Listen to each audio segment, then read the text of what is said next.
Hi hello வணக்கம் and welcome back. Today நம்ம வீரதரசனோட teaser போய் பார்க்க போகிறோம். அதில் விக்ரம் சார் ஸ்டார்டிங்கில் ஒரு நார்மல் மிடில் கிளாஸ் காயாகவும், அது மட்டும் இல்லாமல் ஒரு நல்ல ரொமான்டிக் காயாகவும் தெரிகிறாரு.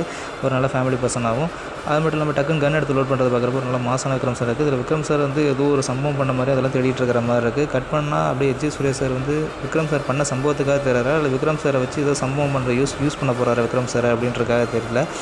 படம் முழுக்க ஸ்டார்டிங்லேருந்து எண்டிங் வரைக்கும் ஒரே பிளாஸ்டாகவும் ஃபயராகவும் கன் எடுத்து சுடுற மாதிரி தான் இருக்குது. வீரதரசன் ரிலீஸ் இருக்கும் தெரியும் படம் எப்படி இருக்குதுன்னு அப்படின்னு என்ன மாதிரி கதை அப்படின்றது திருவிழா மையப்படுத்தி அந்த கதையை எடுக்கிறாங்க. படம் முழுக்க ஸ்டார்டிங்லேருந்து எண்டு வரைக்கும் ஒரே கேட்டன் மோஸ்க்காக இருக்குது. விக்ரம் சார் ஓடி ஓடிற மாதிரி இருக்குது. எச். சுரேஷ் சார் தேடிட்டு இருக்கிற மாதிரி இருக்குது விக்ரம் சாரை. இதில் கூட சுரேஷ் சார் பின்னாடி விக்ரம் சார் இருக்குது. விக்ரம் சார் வந்து சுரேஷ் சார் ஒன்றா தான் நடந்து போகிறாங்க. எச். சுரேஷ் சார் வந்து ஒரு நல்ல வில்லனிசமாக இருக்கார். பார்க்குறப்ப ஒரு பயங்கரமான ஒரு வில்லன் மாதிரி தெரியுது. விக்ரம் சார் எதுக்கும் யூஸ் பண்ணுற மாதிரி தெரியுது. டச் பண்ணால் பார்த்தா படம் வந்து ஜனவரி 2025 சொல்லிட்டாங்க. பொங்கலுக்கா என்ன அப்படின்றது வந்து இன்னும் தெரியல. படம் வந்தால் தான் தெரியும். பொங்கலுக்கு ரிலீஸ் ஆனாலும் பரவாயில்ல, தீபாவளி மாதிரி தான் இருக்கும். எப்போ ரிலீஸ் ஆனாலும் அது கன்ஃபார்மாக சொல்ல முடியும். ஏன்னா படம் டீசர்லேயே தெரியுது, இப்படி ஃபயராக தீபாவளி மாதிரி தான் இருக்குது. இதில் கூட பார்த்தீங்கன்னா விக்ரம் சார் ஏதோ சம்பவம் பண்ண மாதிரி தான் தெரியுது. ஏதோ ஒரு ஃபேமிலியை வந்து போலீஸ் வந்து எங்கேயோ கூப்பிட்டு போகிறாங்க. திருவிழா வந்து ஒரு அரை மணி நேரம் ஹோல்ட் பண்ணாங்க அப்படின்னு சொல்லி எஸ். சூர்யா சார் சொல்கிறார் விக்ரம் சாரை பிடிக்கிறதுக்காக. அதை திருவிழாலேருந்து தப்பிக்கிறதுக்காக என்னன்னு தெரியல, விக்ரம் சார் ஒரு கத்தி எடுத்து ஒரு வாழைக்கட்டையிலேருந்து கத்தி எடுத்துகிட்டு சக்குன்னு இப்படி எடுக்கிறாரு.